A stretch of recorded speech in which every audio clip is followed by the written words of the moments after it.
Shalom, shalom, mes chers frères et sœurs, soyez bénis. Vous êtes avec votre frère, le serviteur, l'apôtre Jean-Paul Lawson.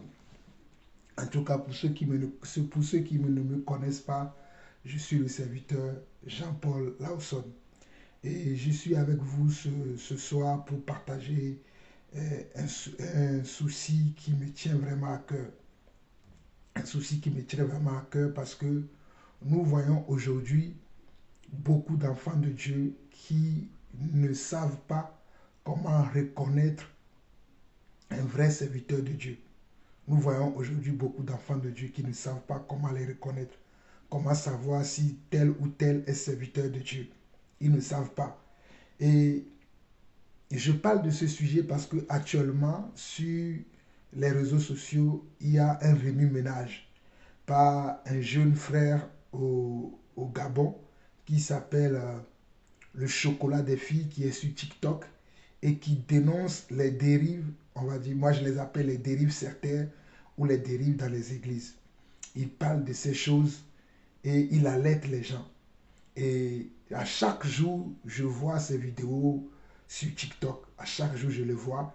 Et j'ai beaucoup de compassion pour ces frères et sœurs qui ne connaissent pas la réalité de la parole, ce que la Bible dit réellement par rapport à un serviteur de Dieu. Comment est-ce qu'un serviteur de Dieu doit se comporter et quel est le comportement d'un serviteur de Dieu et comment est-ce que Dieu appelle ses serviteurs. Donc, dans cette première vidéo, je ne vais pas être long, mais je vais prendre trois passages bibliques pour éclairer ceux qui sont faibles, c'est-à-dire pour ceux qui sont faibles dans la foi, pour ceux qui n'ont pas de connaissances, pour ceux qui ne connaissent pas comment notre Dieu agit, comment notre Dieu fonctionne. C'est pour eux que je fais cette première vidéo. Bon, je continuerai dans d'autres vidéos, mais je veux d'abord m'intéresser à ces personnes-là qui ne sont pas affermies. La Bible les appelle ceux qui ne sont pas affermis. Il y a d'autres qui savent pertinemment ce qu'ils font. Mais il y a certaines personnes parce qu'ils ne sont pas affermis, parce qu'ils ne connaissent pas comment Dieu appelle. Et pour ceux-là aussi qui suivent ce jeune frère gabonais qui parle de l'Église, mais bon, enfin, il fait du mieux qu'il peut selon ce qu'il fait. Mais je veux vous montrer vraiment comment on peut reconnaître un vrai serviteur de Dieu et comment est-ce que Dieu appelle ses serviteurs. Ce n'est pas tout le monde qui est serviteur de Dieu.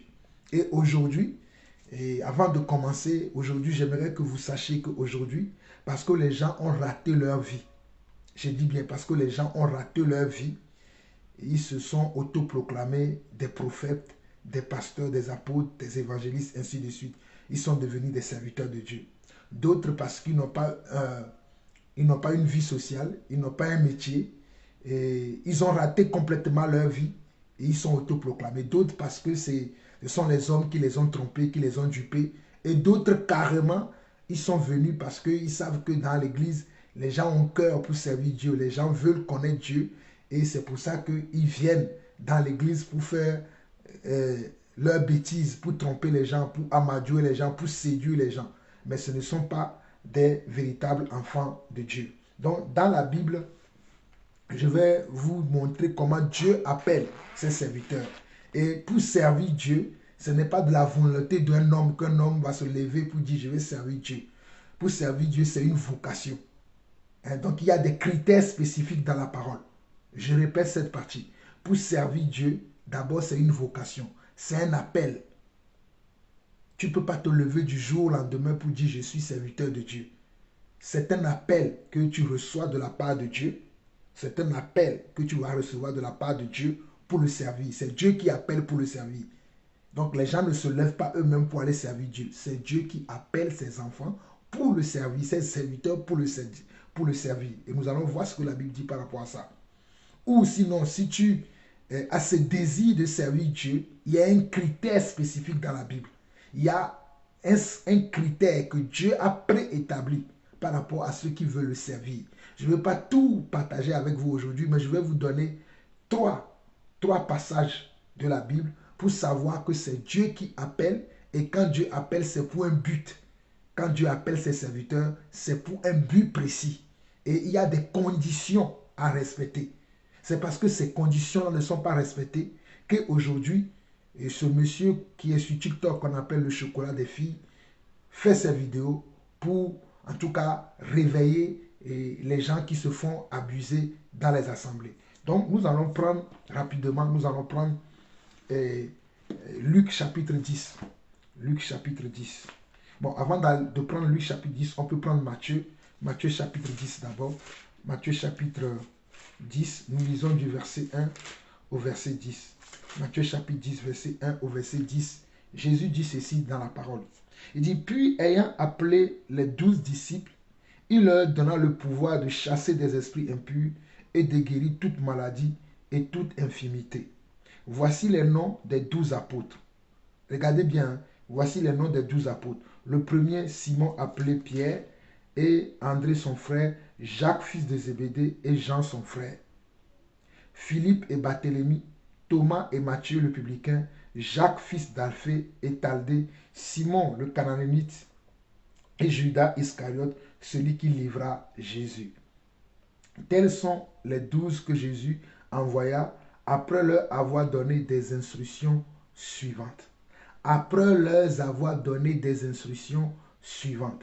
Voilà pourquoi je vous ai dit qu'on ne se lève pas pour s'improviser prophète, apôtre, pasteur, évangéliste, serviteur de Dieu, peu importe le nom ou le titre que vous portez, on ne se lève pas pour s'improviser dans cette fonction-là, dans cet appel-là. C'est Dieu qui nous appelle à le servir. C'est Dieu qui appelle ses enfants à le servir. Et si vous voyez bien dans ce passage de Matthieu chapitre 10, le verset 1, on dit, puis ayant appelé ses 12 disciples, il leur donna le pouvoir. Donc quand Dieu t'appelle, il te donne une certaine autorité. Il te donne un pouvoir.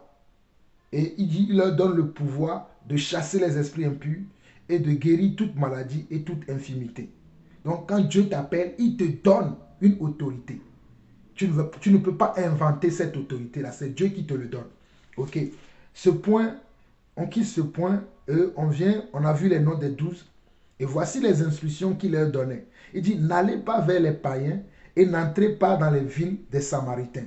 Allez plutôt vers les brebis perdues de la maison d'Israël.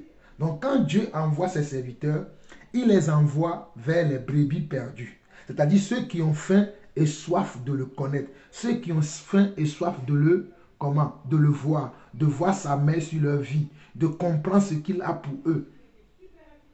C'est ça ce que Dieu veut. C'est pour ça que Dieu appelle ses serviteurs pour les utiliser.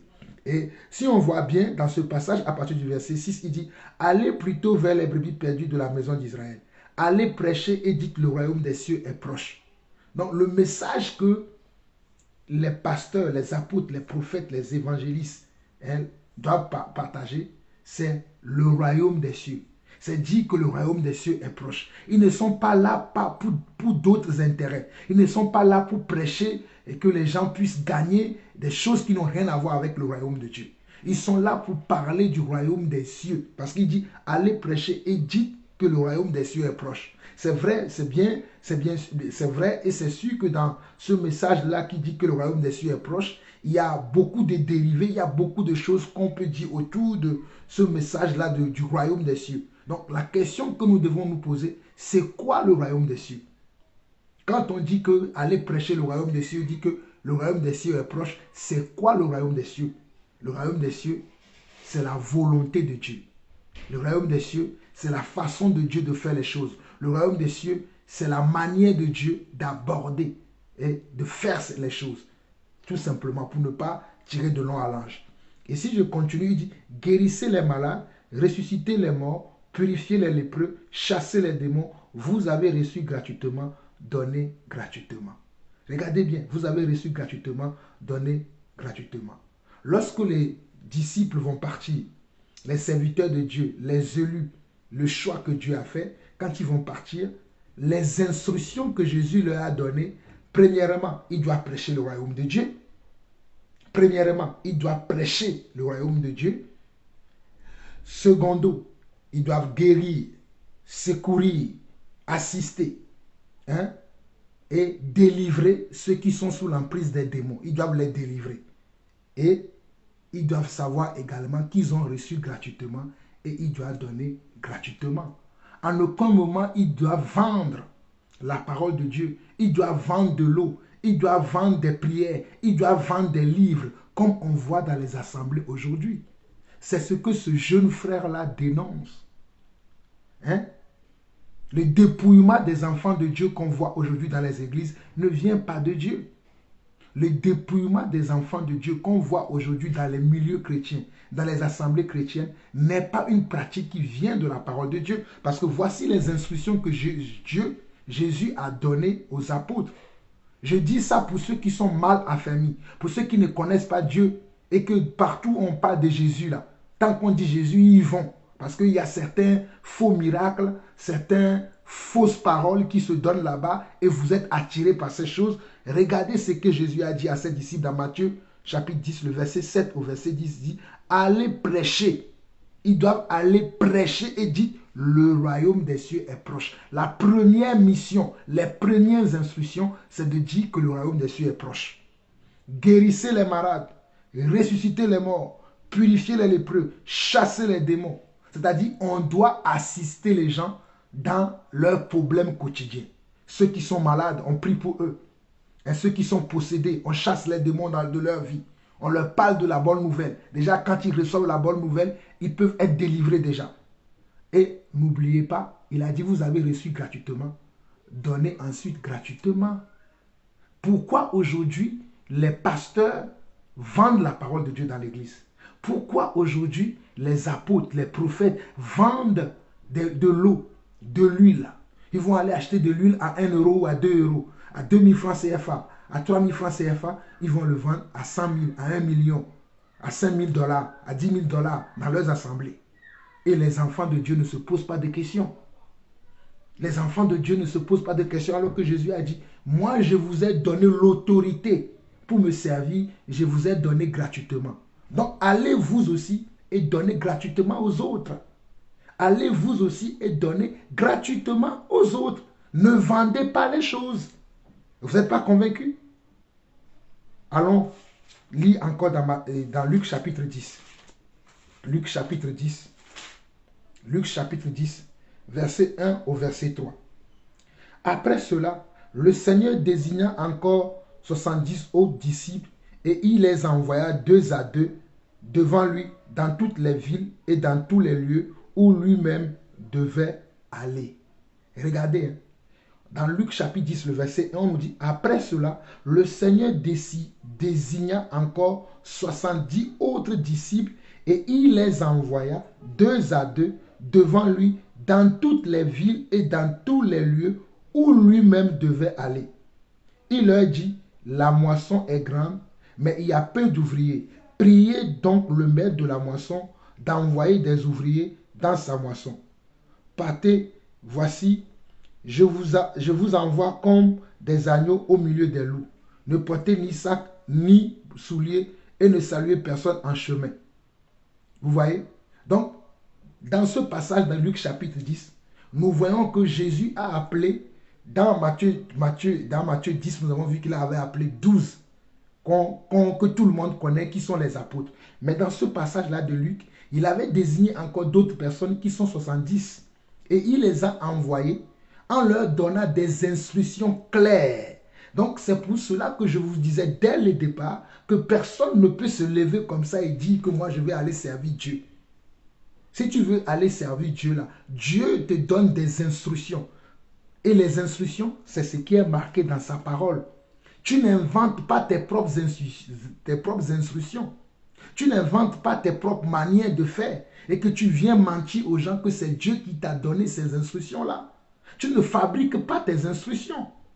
Si tu as d'autres motivations dans le cœur, tu as d'autres mobiles dans le cœur, tu veux la popularité, tu veux la gloire, tu veux être riche, ou bien tu as raté ta vie scolaire, tu as raté tes études, tu n'as pas un métier, tu n'as pas appris un métier pour pouvoir te débrouiller dans la vie. Tu t'es dit, je vais aller me cacher dans l'église, je vais m'improviser pasteur, au moins les gens peuvent me nourrir, au moins les gens peuvent me donner. Et tu profites de ce moment-là pour tromper les gens et pour les voler, ça ne vient pas de Dieu. Regardez ce que Jésus dit. Parce que ici, c'est Jésus lui-même qui parle. Il dit, après cela, nous sommes dans Luc chapitre 1, Luc chapitre 10 plutôt, verset 1 au verset 3. Après cela, le Seigneur désigna encore 70 autres disciples et il les envoya 2 à 2. Dans toutes les villes et dans tous les lieux et dans toutes les villes où lui-même devait aller. Donc, au fait, quand tu es un appelé de Dieu, tu es un représentant de Jésus. Parce que là où Jésus devait aller, et comme il ne peut pas aller, il t'a choisi toi. Il t'a choisi toi qui te dis serviteur de Dieu. Il t'a choisi toi qui te dis enfant de Dieu. Il t'a choisi toi qui te dis conducteur, berger des troupeaux.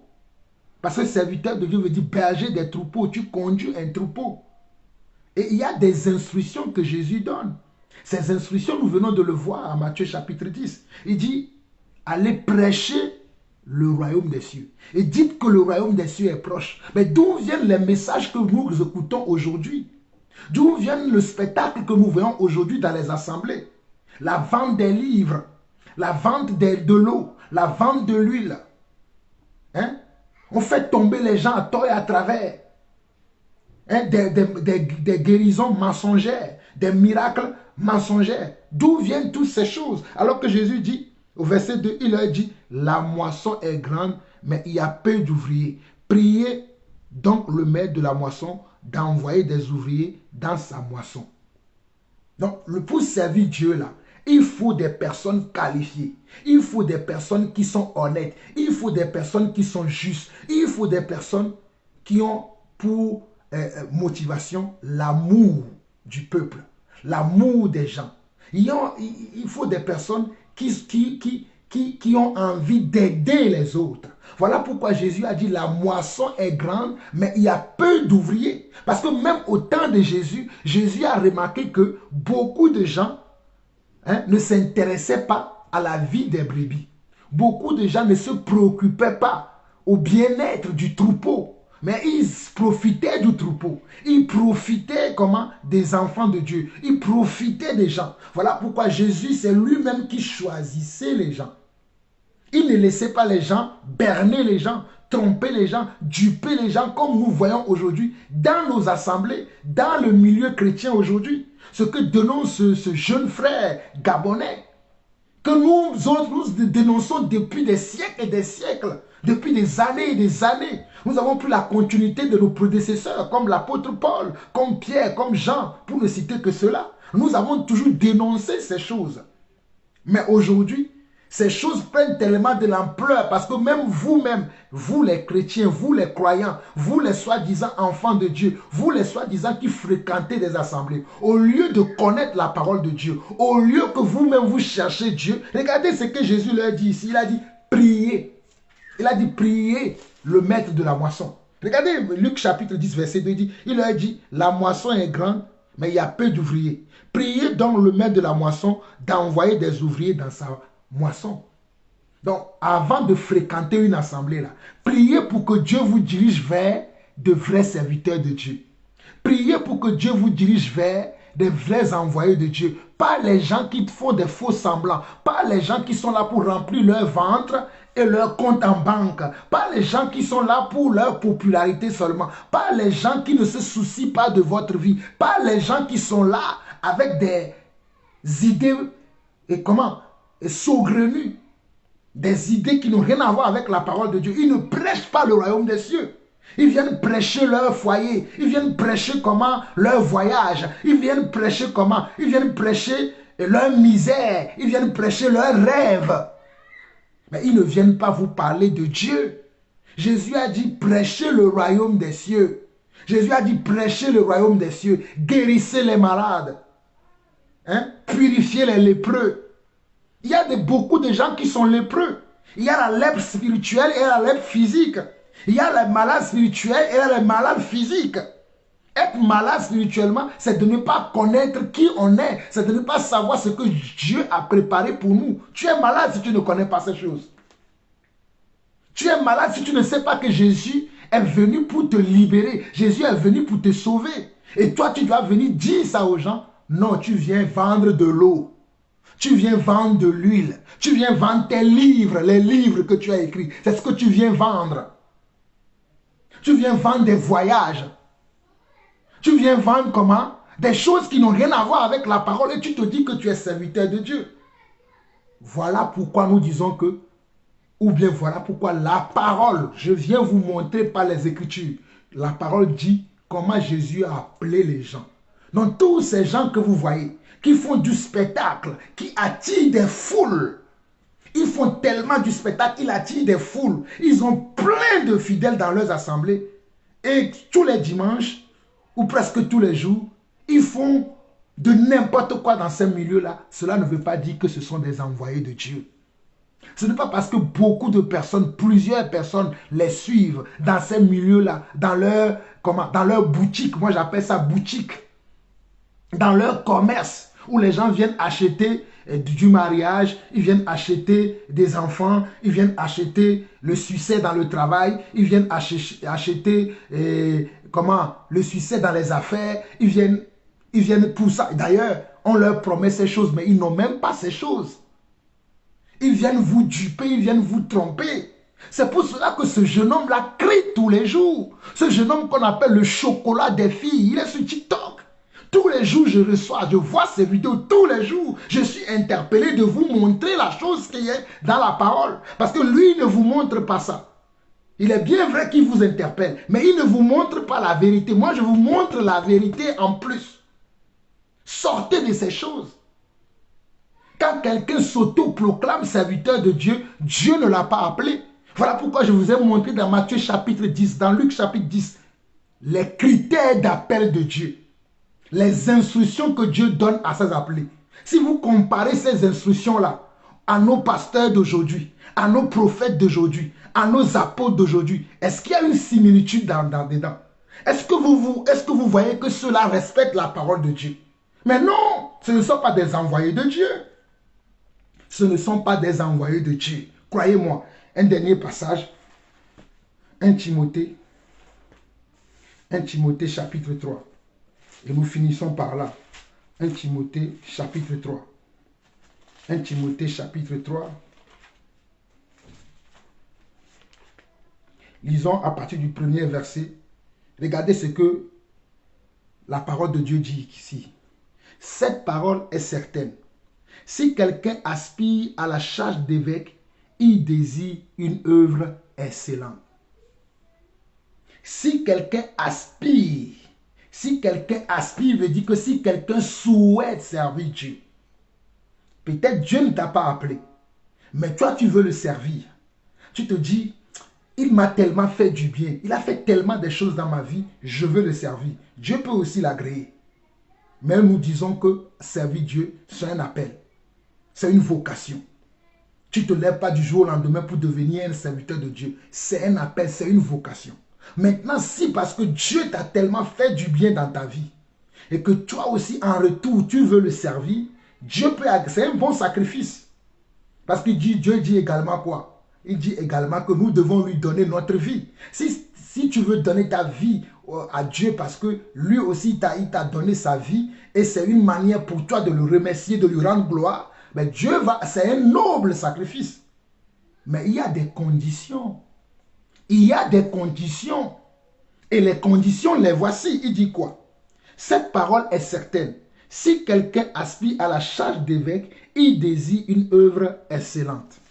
Verset 2. Il faut donc que l'évêque soit irréprochable. Quand on dit si quelqu'un aspire à la charge d'évêque, cela veut dire si quelqu'un aspire à la charge de berger, à la charge de conducteur. C'est-à-dire que si quelqu'un veut être un prophète, veut être un apôtre, veut être un pasteur, veut être comment? Un docteur, c'est-à-dire un enseignant de la parole de Dieu, c'est-à-dire veut être un conducteur des autres, c'est bien. Mais il dit, il faut donc que le conducteur ou bien l'évêque, l'ancien, le prophète, il faut qu'il soit irréprochable. Il faut qu'il soit quelqu'un qui soit irréprochable. Mais regardez nos pasteurs d'aujourd'hui, nos apôtres d'aujourd'hui, nos prophètes d'aujourd'hui. Et je n'aime pas les excuses des gens qui disent que ce sont des hommes. Voici ce que la parole de Dieu dit. Nous croyons à ce que la parole de Dieu dit. Ne venez pas nous dire par vos raisonnements qui ne tiennent pas la route devant la parole de Dieu. Oh, ce sont des hommes, personne n'est parfait. Mais regardez ce que Dieu dit par rapport à ceux qui veulent le servir. Ceux qui désirent le servir en tant qu'évêque, en tant que surveillant du troupeau, en tant que conducteur des autres. Il dit qu'il faut donc que l'évêque soit irréprochable. Mari d'une seule femme, sobre, modéré, réglé dans sa conduite, hospitalier, propre à l'enseignement. Voilà ce que Dieu dit par rapport à ses serviteurs. Il dit, il faut donc que l'évêque, c'est-à-dire le conducteur, le serviteur, le prophète, l'apôtre, l'évangéliste, peu importe le nom, le titre que vous portez, il faut qu'il soit, comment? Irréprochable. Irréprochable veut dire qu'il faut qu'il soit irrépréhensible. Il faut qu'il soit irrépréhensible. Il faut qu'il soit irrépréhensible. Mari d'une seule femme. Sobre, modéré, réglé dans sa conduite. Il faut qu'il soit sobre, modéré, réglé dans sa conduite. Hospitalier, propre à l'enseignement. Mais allez regarder nos pasteurs, nos apôtres, nos prophètes d'aujourd'hui. Ceux-là que dénonce ce jeune homme gabonais. Ce sont des vantards, ce sont des orgueilleux. Ce sont des manipulateurs, ce sont des séducteurs. Ce sont des charognards, ils sont là pour vider vos poches, pour vider vos comptes en banque. Ils fabriquent des messages tronqués, des prophéties tronquées. Qui n'ont rien à voir avec la parole de Dieu. Ils ne vous prêchent pas le royaume des cieux. Ils viennent pour vous attirer dans leur filet, afin de vous dépouiller. Mais regardez ce que Dieu dit. Mais il y a ces gens-là, il y a des personnes qui sont mal affermies, qui sont mal enseignées, qui vont me dire que ce sont des hommes, personne n'est parfait. Mais regardez là je vous parle de ce qui est écrit dans la Bible. Je vous lis la Bible. C'est la Bible. Ceux-là, ils disent qu'ils connaissent cette Bible-là. Ils ne savent pas que c'est écrit qu'il faut donc que l'évêque soit irrépréhensible. Mari d'une seule femme, sobre, modéré, réglé dans sa conduite, hospitalier, propre à l'enseignement. Regardez, il faut qu'il ne soit ni adonné au vin, ni violent, mais indulgent, pacifique, désintéressé. Allez voir nos hommes de Dieu aujourd'hui. Comment ils aiment le gain facile. Comment ils aiment manipuler les âmes pour que les âmes ramènent leur bien chez eux. Et ils dépouillent les âmes. Regardez, nous sommes dans 1 Timothée chapitre 3, le verset 3 à 4. Le verset 3 à 4. Regardez bien ce que Dieu dit dans sa parole. C'est la parole de Dieu. Si tu dis que tu es chrétien, suis ce que la parole de Dieu dit. Si tu dis que si tu es croyant, suis ce que la parole de Dieu dit. C'est ça, la ligne que nous suivons. Il est écrit au verset 3 de 1 Timothée 3 à 4 qu'il faut qu'il ne soit ni adonné au vin, ni violent, mais indulgent, pacifique, désintéressé. Regardez, il faut qu'il ne soit ni adonné au vin, ni violent, mais indulgent, pacifique, désintéressé. Il faut qu'il dirige bien sa propre maison et qu'il tienne ses enfants dans la soumission et dans une parfaite honnêteté. Combien de fois on n'a pas vu des pasteurs violents aujourd'hui dans l'église? Des gens qui giflent leurs fidèles. Les gens qui font tomber leurs fidèles à tort et à travers. Sous prétexte qu'ils prient pour eux. Les gens qui font tomber leurs fidèles, des mamans, des femmes enceintes, des pères de famille, des bébés, des enfants, ils font tomber tout le monde sous prétexte qu'ils sont en train de les délivrer. Et mais on voit ici qu'ils doivent être des personnes désintéressées. Combien nous ne voyons pas nos pasteurs d'aujourd'hui là, qui sont intéressés par ce que vous possédez. Oh, venez, on va prier pour vous. Hein, tu es venu avec quoi pour voir le prophète? On ne vient pas voir le prophète les mains vides. On ne vient pas voir l'apôtre les mains vides. On ne vient pas voir le pasteur les mains vides. Qu'est-ce que tu as? Quelle est ton offrande pour qu'on prie pour toi? Mais souvenez-vous, nous avons vu tout ça tout à l'heure. Dans Matthieu chapitre 10, le verset 9 à 10. Vous avez reçu gratuitement, donné gratuitement. À quel moment ces gens-là que vous suivez, ils vous donnent les choses gratuitement? À quel moment ils font ça? Ils ne savent pas diriger leur propre maison. Comment peuvent-ils diriger l'église de Dieu? Ce sont des gens qui ne savent pas diriger leur maison. Ils sont venus pour vous tromper. Ils sont venus pour abuser de vous. Ils sont venus pour vous voler. Ils sont venus pour vous tricher. Ils n'ont rien à voir avec l'appel de Dieu. Ça n'a rien à voir avec l'appel de Dieu. Ça n'a rien à voir. Ouvrez vos yeux, chrétiens. Ouvrez vos yeux, enfants de Dieu. Ouvrez vos yeux. Ouvrez vos yeux et sortez de ces choses. C'est à cause de ces choses que le monde se moque de nous. C'est à cause de ces choses que ce monsieur qu'on appelle le chocolat des filles crie tous les jours. Sortez de ces choses. Ils n'ont rien à voir avec Dieu. Ils n'ont rien à voir avec Dieu. Le temps que je me suis fixé est parti. Est venu. Nous reprendrons la prochaine fois. Je reviendrai, je vous éclairerai tout le temps avec les versets bibliques. Soyez bénis. Shalom. Bye bye.